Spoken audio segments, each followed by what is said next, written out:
Part 2 became still more strained, so that the old gentleman irrevocably decided to assert his parental authority at all costs.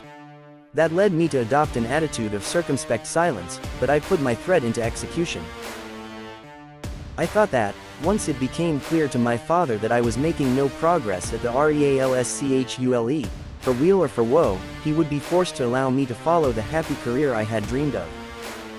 I do not know whether I calculated rightly or not. Certainly my failure to make progress became quite visible in the school. I studied just the subjects that appealed to me, especially those which I thought might be of advantage to me later on as a painter. What did not appear to have any importance from this point of view, or what did not otherwise appeal to me favorably, I completely sabotaged. My school reports of that time were always in the extremes of good or bad, according to the subject and the interest it had for me. In one column my qualification read, very good, or excellent. In another it read, average, or even, below average. By far my best subjects were geography and, even more so, general history. These were my two favorite subjects, and I led the class in them. When I look back over so many years and try to judge the results of that experience, I find two very significant facts standing out clearly before my mind. First, I became a nationalist. Second, I learned to understand and grasp the true meaning of history. The old Austria was a multinational state. In those days at least the citizens of the German Empire, taken through and through, could not understand what that fact meant in the everyday life of the individuals within such a state. After the magnificent triumphant march of the victorious armies in the Franco-German War, the Germans in the Reich became steadily more and more estranged from the Germans beyond their frontiers, partly because they did not deign to appreciate those other Germans at their true value, or simply because they were incapable of doing so. The Germans of the Reich did not realize that if the Germans in Austria had not been of the best racial stock, they could never have given the stamp of their own character to an empire of 52 millions, so definitely that in Germany itself the idea arose, though quite an erroneous one, that Austria was a German state. That was an error which led to dire consequences, but all the same it was a magnificent testimony to the character of the 10 million Germans in that East Mark.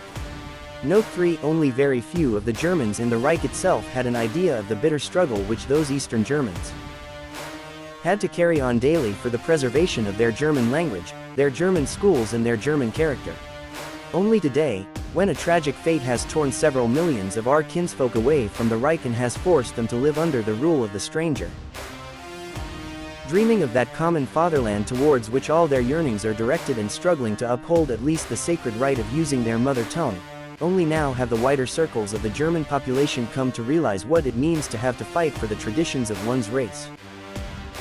And so at last perhaps there are people here and there who can assess the greatness of that German spirit which animated the old fast Mark and enabled those people, left entirely dependent on their own resources, to defend the empire against the Orient for several centuries and subsequently to hold fast the frontiers of the German language through a guerrilla warfare of attrition, at a time when the German Empire was sedulously cultivating an interest for colonies but not for its own flesh and blood before the threshold of its own door. What has happened always and everywhere, in every kind of struggle, happened also in the language fight which was carried on in the old Austria. There were three groups: the fighters, the hedgers and the traders. Even in the schools this sifting already began to take place. And it is worth noting that the struggle for the language was waged perhaps in its bitterest form around the school, because this was the nursery where the seeds had to be watered which were to spring up and form the future generation. The tactical objective of the fight was the winning over of the child, and it was to the child that the first rallying cry was addressed. German youth, do not forget that you are a German, and, remember, little girl, that one day you must be a German mother. Those who know something of the juvenile spirit can understand how youth will always lend a glad ear to such a rallying cry. Under many forms the young people led the struggle, fighting in their own way and with their own weapons. They refused to sing non-German songs. The greater the efforts made to win them away from their German allegiance, the more they exalted the glory of their German heroes.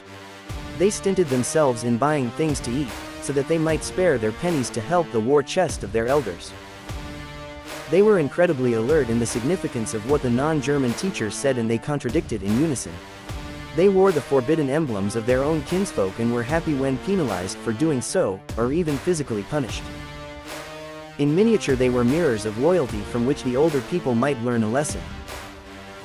And thus it was that at a comparatively early age I took part in the struggle which the nationalities were waging against one another in the old Austria. When meetings were held for the South-Mark German League and the School League, we wore cornflowers and black-red-gold colors to express our loyalty. We greeted one another with Heil. And instead of the Austrian anthem we sang our own Deutschland über alles, despite warnings and penalties. Thus the youth were educated politically at a time when the citizens of a so-called national state for the most part knew little of their own nationality except the language. Of course, I did not belong to the hedgers. Within a little while I had become an ardent German national, which has a different meaning from the party significance attached to that phrase today. I developed very rapidly in the nationalist direction, and by the time I was 15 years old I had come to understand the distinction between dynastic patriotism and nationalism based on the concept of folk, or people, my inclination being entirely in favor of the latter. Such a preference may not perhaps be clearly intelligible to those who have never taken the trouble to study the internal conditions that prevailed under the Habsburg monarchy. Among historical studies, universal history was the subject almost exclusively taught in the Austrian schools, for of specific Austrian history there was only very little. The fate of this state was closely bound up with the existence and development of Germany as a whole. So a division of history into German history and Austrian history would be practically inconceivable. And indeed it was only when the German people came to be divided between two states that this division of German history began to take place. The insignia, note 4, of a former imperial sovereignty which were still preserved in Vienna appeared to act as magical relics rather than as the visible guarantee of an everlasting bond of union. When the Habsburg state crumbled to pieces in 1918, the Austrian Germans instinctively raised an outcry for union with their German fatherland. That was the voice of a unanimous yearning in the hearts of the whole people for a return to the unforgotten home of their fathers. But such a general yearning could not be explained except by attributing the cause of it to the historical training through which the individual Austrian Germans had passed. Therein lay a spring that never dried up. Especially in times of distraction and forgetfulness, its quiet voice was a reminder of the past, bidding the people to look out beyond the mere welfare of the moment to a new future. The teaching of universal history in what are called the middle schools is still very unsatisfactory. Few teachers realize that the purpose of teaching history is not the memorizing of some dates and facts. That the student is not interested in knowing the exact date of a battle or the birthday of some marshal or other, and not at all, or at least only very insignificantly, interested in knowing when the crown of his fathers was placed on the brow of some monarch. These are certainly not looked upon as important matters. To study history means to search for and discover the forces that are the causes of those results which appear before our eyes as historical events. The art of reading and studying consists in remembering the essentials and forgetting what is not essential. Probably my whole future life was determined by the fact that I had a professor of history who understood, as few others understand, how to make this viewpoint prevail in teaching and in examining. This teacher was Dr. Leopold Poch, of the REALSCHULE at Linz. He was the ideal personification of the qualities necessary to a teacher of history in the sense I have mentioned above. An elderly gentleman with a decisive manner but a kindly heart, he was a very attractive speaker and was able to inspire us with his own enthusiasm. Even today I cannot recall without emotion that venerable personality whose enthusiastic exposition of history so often made us entirely forget the present and allow ourselves to be transported as if by magic into the past. He penetrated through the dim mist of thousands of years and transformed the historical memory of the dead past into a living reality. When we listened to him we became afire with enthusiasm and we were sometimes moved even to tears. It was still more fortunate that this professor was able not only to illustrate the past by examples from the present, but from the past he was also able to draw a lesson for the present. He understood better than any other the everyday problems that were then agitating our minds. The national fervor which we felt in our own small way was utilized by him as an instrument of our education, and as much as he often appealed to our national sense of honor, for in that way he maintained order and held our attention much more easily than he could have done by any other means. It was because I had such a professor that history became my favorite subject. As a natural consequence, but without the conscious connivance of my professor, I then and there became a young rebel. But who could have studied German history under such a teacher and not become an enemy of that state? Whose rulers exercised such a disastrous influence on the destinies of the German nation? Finally, how could one remain the faithful subject of the House of Habsburg, whose past history and present conduct proved it to be ready ever and always to betray the interests of the German people for the sake of paltry personal interests? Did not we as youngsters fully realize that the House of Habsburg did not, and could not, have any love for us Germans? What history taught us about the policy followed by the House of Habsburg was corroborated by our own everyday experiences. In the north and in the south the poison of foreign races was eating into the body of our people, and even Vienna was steadily becoming more and more a non-German city. The imperial house favored the Czechs on every possible occasion. Indeed, it was the hand of the goddess of eternal justice and inexorable retribution that caused the most deadly enemy of Germanism in Austria, the Archduke Franz Ferdinand, to fall by the very bullets which he himself had helped to cast. Working from above downwards, he was the chief patron of the movement to make Austria a Slav state. The burdens laid on the shoulders of the German people were enormous, and the sacrifices of money and blood which they had to make were incredibly heavy. Yet anybody who was not quite blind must have seen that it was all in vain. What affected us most bitterly was the consciousness of the fact that this whole system was morally shielded by the alliance with Germany, whereby the slow extirpation of Germanism in the old Austrian monarchy seemed in some way to be more or less sanctioned by Germany herself. Habsburg hypocrisy, which endeavored outwardly to make the people believe that Austria still remained a German state, increased the feeling of hatred against the imperial house and at the same time aroused a spirit of rebellion and contempt. But in the German Empire itself those who were then its rulers saw nothing of what all this meant. As if struck blind, they stood beside a corpse, and in the very symptoms of decomposition they believed that they recognized the signs of a renewed vitality. In that unhappy alliance between the young German Empire and the illusory Austrian state lay the germ of the World War and also of the final collapse. In the subsequent pages of this book I shall go to the root of the problem. Suffice it to say here that in the very early years of my youth I came to certain conclusions which I have never abandoned. Indeed, I became more profoundly convinced of them as the years passed. They were, that the dissolution of the Austrian Empire is a preliminary condition for the defense of Germany. Further, that national feeling is by no means identical with dynastic patriotism. Finally, and above all, that the House of Habsburg was destined to bring misfortune to the German nation.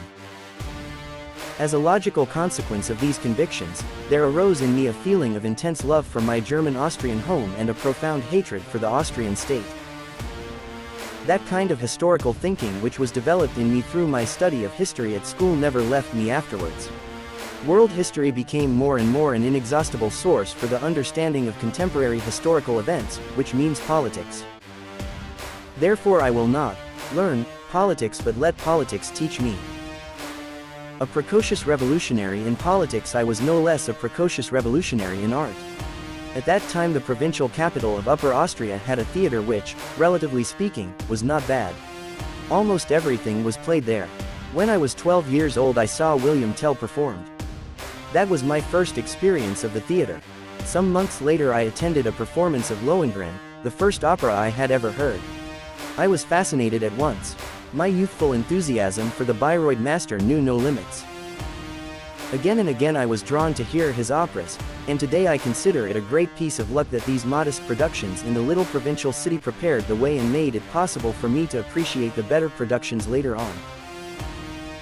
But all this helped to intensify my profound aversion for the career that my father had chosen for me, and this dislike became especially strong as the rough corners of youthful boorishness became worn off, a process which in my case caused a good deal of pain.